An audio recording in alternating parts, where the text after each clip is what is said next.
Fala pessoal, olha só, antes da gente dar continuidade ao conteúdo, deixa eu divulgar o meu site com vocês, fisioandreu.com.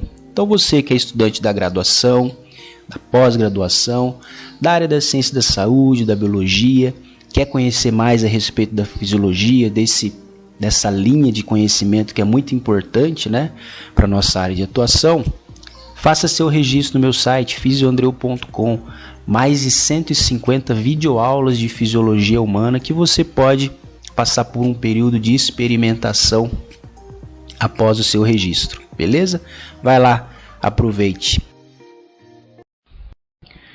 Bom, agora que nós já discutimos alguns conceitos da bioenergética, nós vamos agora buscar compreender o modo como os substratos energéticos adquiridos pela dieta são utilizados para a síntese do ATP. E nessa primeira aula nós vamos compreender o modo como esse processo se dá pela via aeróbia. Bom, o ATP é a principal moeda energética do corpo humano, uma vez que ele é capaz de armazenar em suas ligações de fosfato uma alta quantidade de energia, assim como ele também é um importante carreador de energia. As vias metabólicas que sintetizam uma maior quantidade de ATP são as vias aeróbias, isto é, as vias que requerem oxigênio molecular, sendo assim bem conhecidas como vias oxidativas. E as vias anaeróbias, isto é, aquelas que não utilizam oxigênio molecular para a síntese de ATP, produzem uma quantidade menor de moléculas de ATP.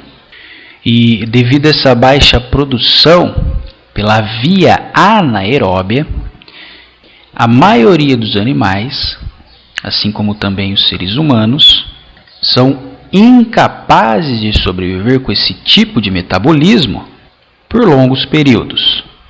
Então, nessa aula, nós vamos discutir o modo como os substratos energéticos adquiridos pela dieta são utilizados para transferir energia para as moléculas de ATP. Bom, vamos lá. Os substratos energéticos são obtidos principalmente como carboidratos, lipídios e proteínas, que são, por sua vez, adquiridos por meio da dieta. Então, substratos energéticos adquiridos pela dieta, enquanto o oxigênio molecular é adquirido pela respiração.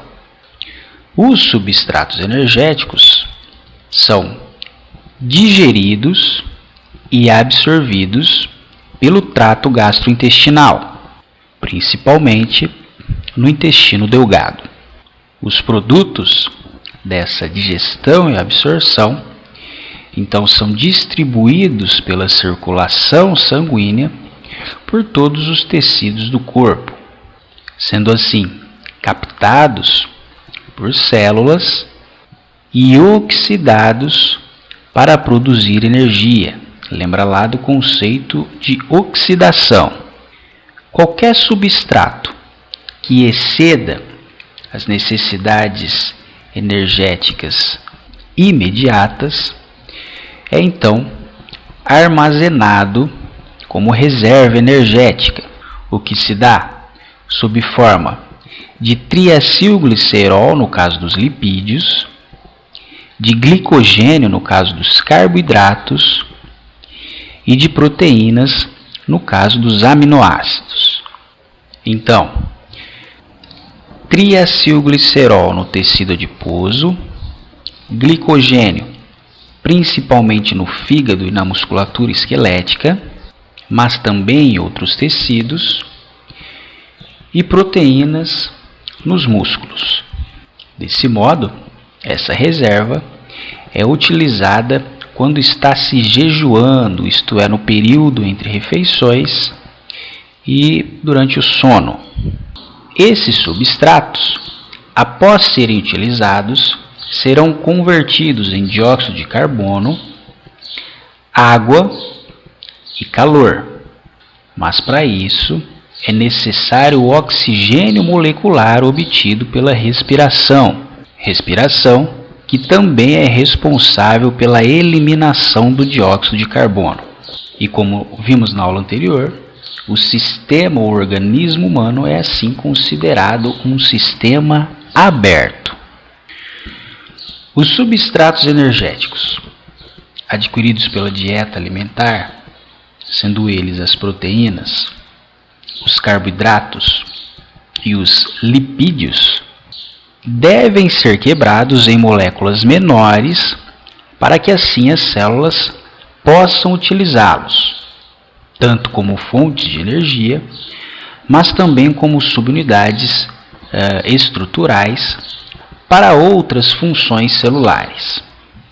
E esse processo de quebra dessas macromoléculas em moléculas menores, mais simples, como os aminoácidos, os monossacarídeos e os ácidos graxos e glicerol, é então um processo de catabolismo, que é o primeiro estágio, até a síntese do ATP. E esse primeiro estágio, em que ocorre a quebra dessas macromoléculas, é desencadeado por enzimas no processo de digestão, que ocorre fora das células, ou em uma organela no interior da célula que é especializada para isso, que é o lisossomo. Após esse processo, essas moléculas simples entram no citosol, onde então a sua oxidação gradual ocorre. No segundo estágio, então, uma cadeia de reações chamada de glicólise converte uma molécula de glicose em 2 moléculas de piruvato, o que rende em 2 moléculas de ATP e elétrons de alta energia em 2 moléculas de NADH. Bom, mas vamos então ampliar a nossa visão para nós enxergarmos de forma mais complexa o que ocorre na glicólise. Perceba que esta etapa ocorre ainda no citosol.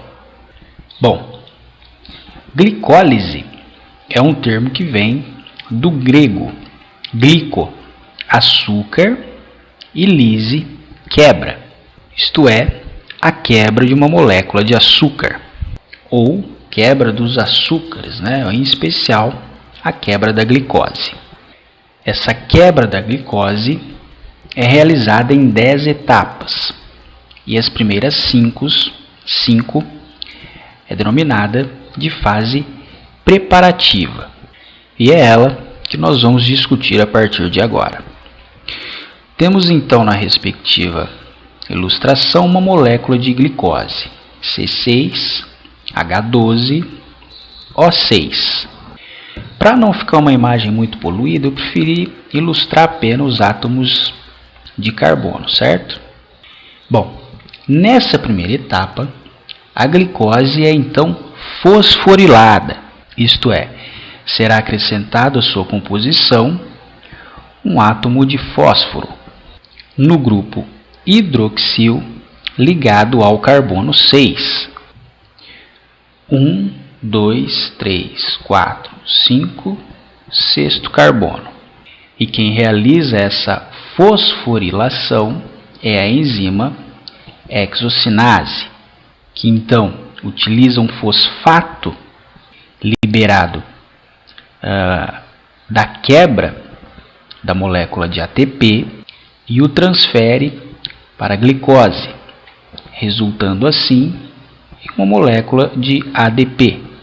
Desse modo, essa molécula de glicose deixa de se chamar glicose e passa a se chamar glicose 6-fosfato. Essa molécula é convertida, por sua vez, por meio da enzima fosfoexose isomerase, em frutose 6-fosfato, o qual é novamente fosforilada por meio da fosfofrutoquinase 1 em frutose 1,6-bifosfato, certo? Então foi acrescentado mais um fosfato à molécula de frutose 6-fosfato, utilizando para isso uma molécula de ATP, resultando assim na frutose 1,6-bifosfato, certo? Então, do fosfato liberado pela quebra de duas moléculas de ATP, há então a formação da frutose 1,6-bifosfato, porque o fosfato está ligado ao carbono 1 e 6 da molécula. Essa molécula será, por sua vez, dividida em duas moléculas de 3 carbono, chamada gliceraldeído 3-fosfato. Gliceraldeído 3-fosfato, né, duas moléculas, processo esse que é realizado por meio da enzima aldolase. Note então que nesse primeiro processo de lise da glicose, há o consumo de duas moléculas de ATP. E lembrando que essa fase ocorre ainda no citosol. Bom, vamos agora para o próximo slide para a gente dar sequência, certo? Temos então duas moléculas de gliceraldeído 3-fosfato. Essas duas moléculas serão fosforiladas por meio da enzima gliceraldeído fosfato desidrogenase, que por sua vez adiciona então mais um fosfato a cada molécula de gliceraldeído 3-fosfato, e essa mesma molécula ainda será oxidada, isto é, lembra lá o conceito de oxidação, onde será então retirado 2 elétrons de alta energia das moléculas de hidrogênio, sendo estas entregues a duas moléculas de NAD, sendo assim convertido a NADH. Isto é, NAD foi reduzido. Desse modo, a fosforilação e a oxidação da molécula de gliceraldeído 3-fosfato dá origem à molécula de 1 e 3 bifosfoglicerato, carbono 1 e 3 ligados a moléculas de fosfato.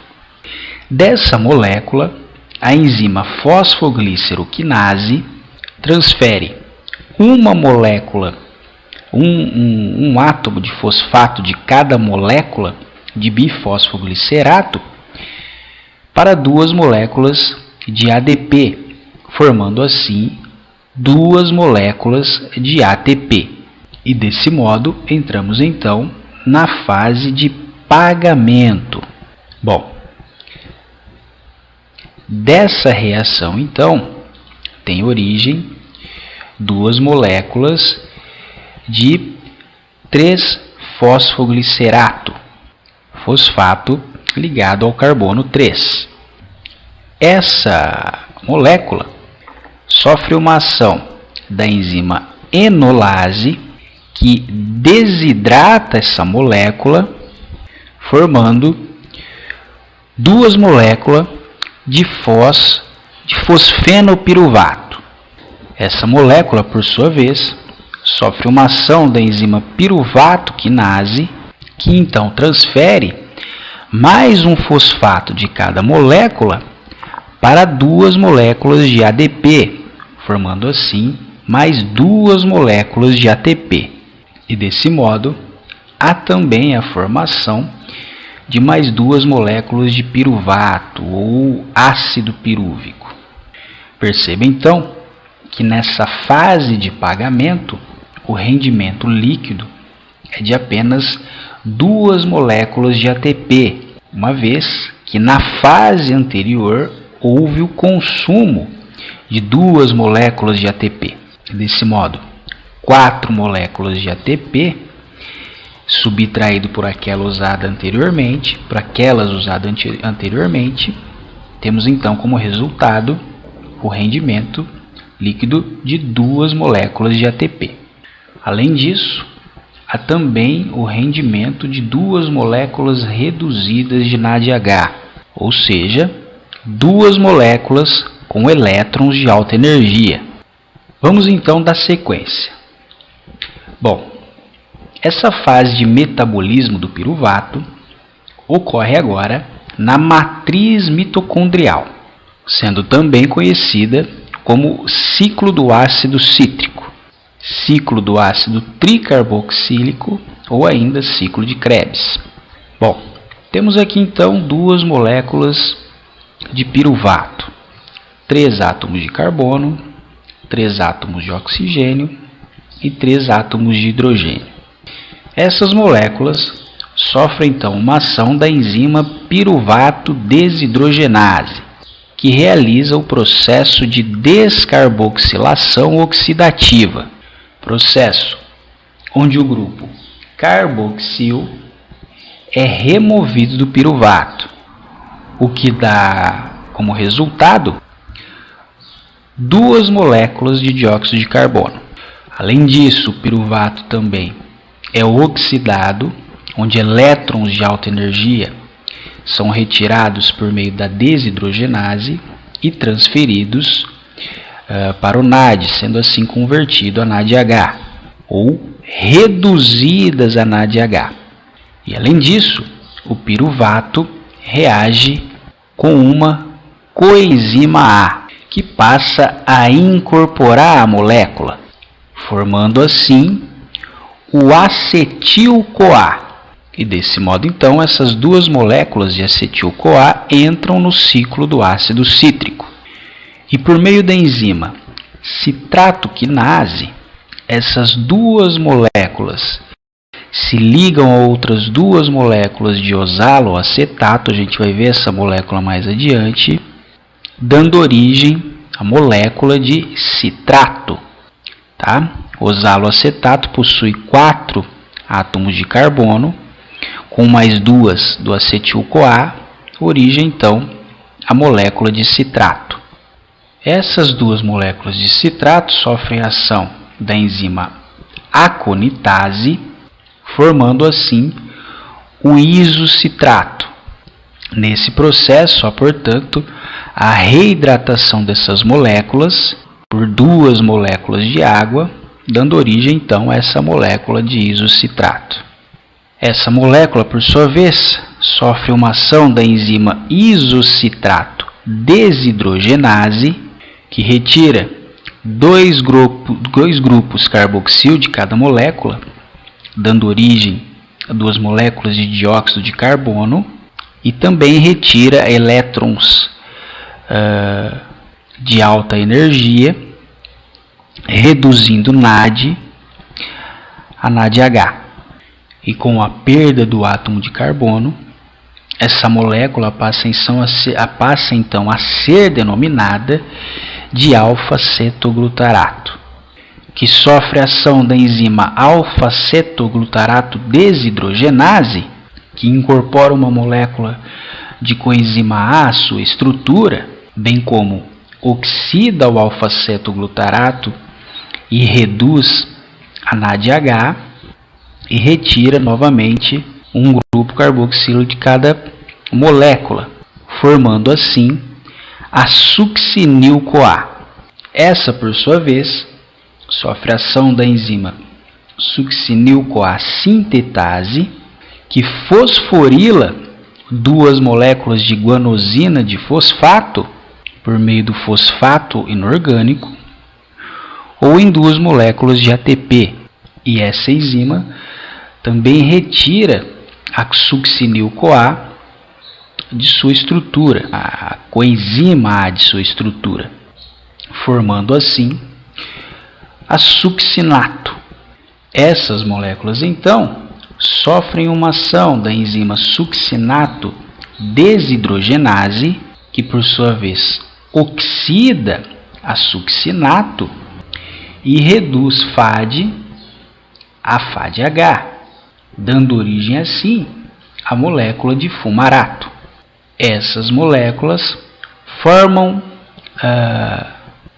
sofrem uma ação da enzima fumarase, que adiciona molécula de água à sua estrutura, isto é, essa molécula é então hidratada, o que dá origem à molécula de melato, que por sua vez sofre uma reação da enzima melato desidrogenase, que então oxida a molécula de melato e reduz NAD a NADH, dando origem assim à molécula de oxaloacetato.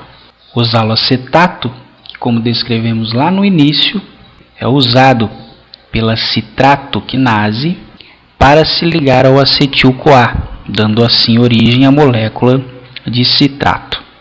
Desse modo, então, a molécula de oxaloacetato é usada para um novo ciclo do ácido cítrico.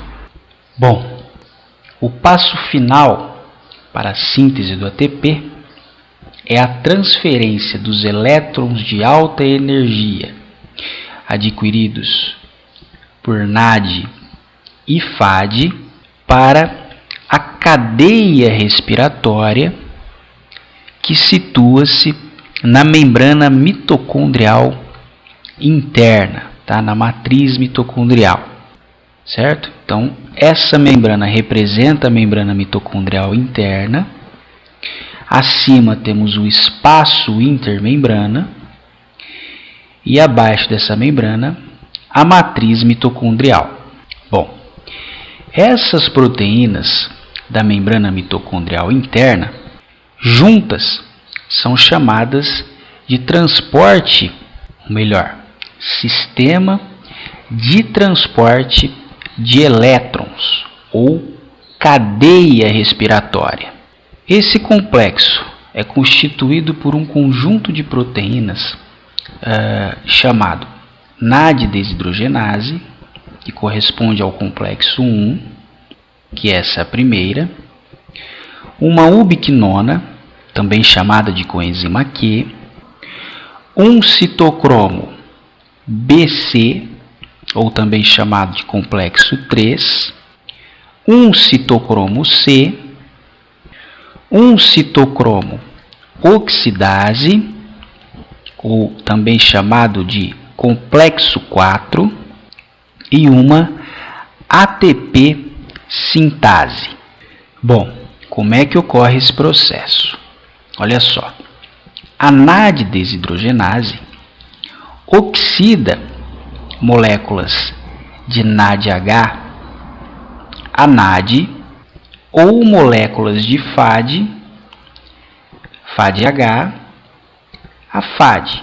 Desse modo, os elétrons de alta energia são então transferidos para o primeiro complexo da cadeia respiratória, enquanto que os prótons de hidrogênio são bombeados para o espaço intermembrana.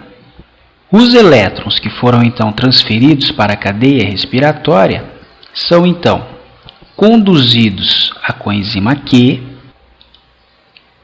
que transfere esses elétrons para o complexo 3, que também utiliza essa energia para bombear prótons de hidrogênio para o espaço intermembrana.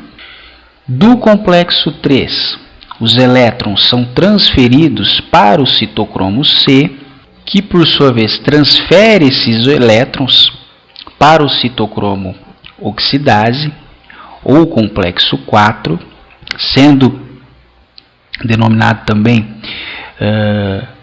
de complexo citocromo C oxidase, que converte 2 moléculas de oxigênio e 4 prótons de hidrogênio a 2 moléculas de água, assim como também bombeia prótons de hidrogênio para o espaço intermembrana.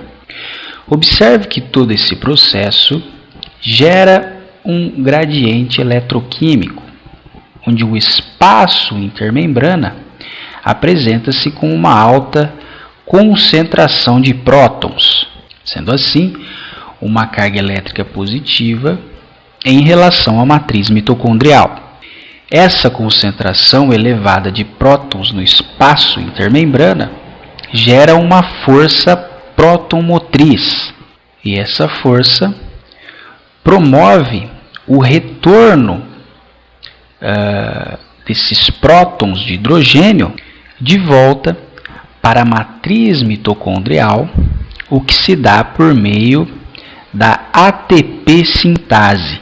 Desse modo, essa força próton-motriz produz um movimento rotacional da ATP sintase, que funciona como uma espécie de turbina, realizando assim a síntese de ATP por meio da ligação de fosfato inorgânico a uma molécula de ADP, resultando na formação do ATP. E essa rotação, também conhecida como catálise rotacional, produz uma molécula de ATP para cada átomo ou próton de hidrogênio que flui para a matriz mitocondrial.